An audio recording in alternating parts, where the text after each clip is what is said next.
So yes, my name is Brenda. I have an organization here in Orange County called the I-5 Freedom Network, and our mission statement is very similar to what you said, that all may live with freedom and dignity. That is our mission too. And the great work that International Sanctuary is doing all over the world, we are doing a very part to do it right here in Orange County. Believe it or not, what's happening there is happening right here in Orange County. And our goal is to find a way to bring solutions similar to what they bring, which is a living wage, bringing freedom and dignity and seeing hope for the future. And so with me, I have a team member of ours. This is Aura. And she's been through one of our programs, which brings communication skills, leadership skills, the interpersonal kinds of conversations that we all had been modeled, as Max mentioned, that maybe they hadn't seen or they forgot what it looked like. And so she's one of our she's a graduate from that program. She's a leader in our program. And we also find ways to give her an opportunity to work, turning her trauma into training and purpose, like right now. So let's give it up for Aura. Hello. I'm so honored to be here. Thank you for having me. Where do I start? I grew up... Well, let me ask a question. Yeah. Okay. So again, we're mentioning Orange County. So you grew up here in Orange County? Yes. Tesoro High School, correct? Yes. Okay. Over Do we all know Kodo. where Tesoro High School is? Okay. So very, very local. And that's where your exploitation began. Really, one relationship which really led to a series of people who took advantage of that. Tell us a little bit about that exploitation and what what got you into that space and what that experience was like. Yes, so I became a single mother at a young age, at the age of 19, and I had to provide for my daughter after I became a single mother.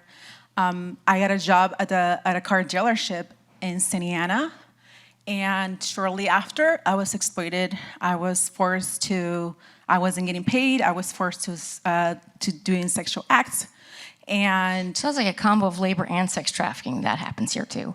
Yes. Yeah. So I kind of caught up to it, and while I was doing an internship in San Clemente, I met my husband, who was a Marine at the time, and we got married. I moved to Camp Pendleton. I lived in Oceanside for 2 years, and then we didn't work out. We had a failed marriage. So I came back to Orange County, and the traffickers got a hold of me again. But this time it was worse. It wasn't just... Where did they find you? In Irvine. In Irvine, okay. Yes. So... do we all know where Irvine is? Okay. Yeah. So I was trafficked for about 6-7 months.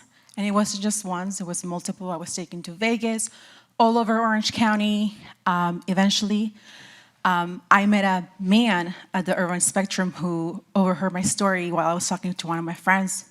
He jumped in, he said that he wanted to help me and that he wanted to take me out of the situation where I was being exploited. He was from Saudi Arabia. After becoming my friend and talking me into, helping me and convincing me that he would get me out of the situation, he took me to his house in Newport Coast. Do we all know where Newport Coast is? Yes. So this is like super local, okay? Yeah. So I stayed in his house for about 2 months, and after he got me an apartment in Newport Beach, at the Newport Bluffs, very local. He had his friends stay with me so that he would watch my every move. He provided a phone that he had brought from Saudi Arabia so that he could track me all the time. That abuse increased after the first 6-7 months.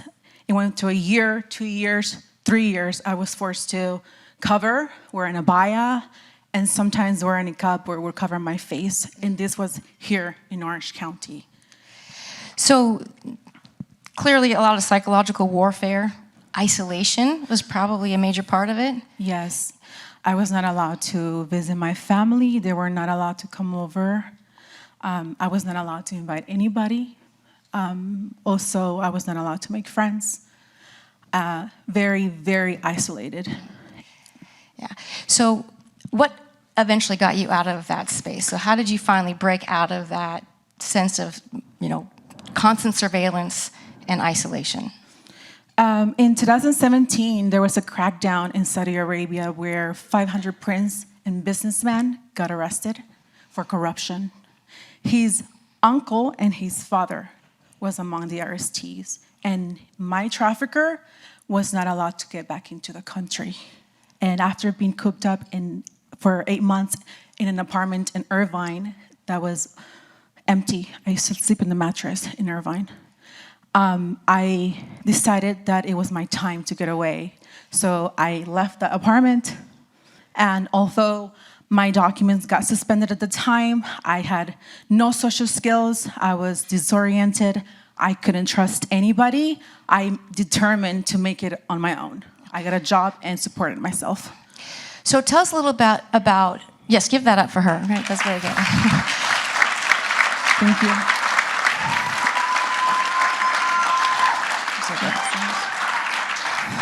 So in the life, the journey of an individual who's been exploited, there's the beginning and there's the during and there's the after. Who were you before you were exploited? And then what had happened to you in that moment? And who are you now, 3 years after that? I was a happy person. I grew up in Orange County.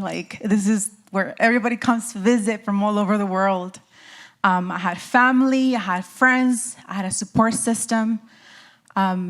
After leaving that empty apartment, I was extremely disoriented. I couldn't trust anybody. I couldn't look at anybody in the eyes. The trauma was so severe that I could not function on my own. It was intense trauma, psychological, because it was beatings, emotional, physical abuse that continued for a long period of time of almost 4 years. So I was extremely disoriented. Now I can say that I have worked on my recovery. I have worked to be a better person. I'm working with I-5, and I'm so glad that you have invited me to bring awareness to the community, to bring awareness to Orange County, and also to Newport Beach. So what are some of the things that, so the thing about getting out of the life of trafficking is hard, for sure. But as we heard, and as we know, staying out can be even harder. Because as Max, articulated so well, that there's such a mindset of what they have been told what they can and cannot do. And then there's a culture of space, like what we think they can and cannot do. They have criminal histories. They have lack of education. They don't have typical employment status. So they make them, they feel and people see them as unemployable. And that's what's so important about the work that iSanctuary is doing and what I-5 is doing, is finding a way to get them viable, respectable employment that gets them where they're going. So for you, what do you say is the thing that helps a person not just get out, but stay out? What are all the components, would you say? After I left the empty apartment, I came across the human trafficking hotline, and they connected me with a safe place. They've connected me with great social workers who are always there for me. I am currently enrolled in school, pursuing my career in international business. I'm hoping to hug my kids, and be part of the community and society again. Yeah. So speaking of community, one of the organizations here in Orange County that helps those like Aura is Salvation Army. Have we all heard of Salvation Army? Yeah. So her case manager is here. Where are you, Morgan?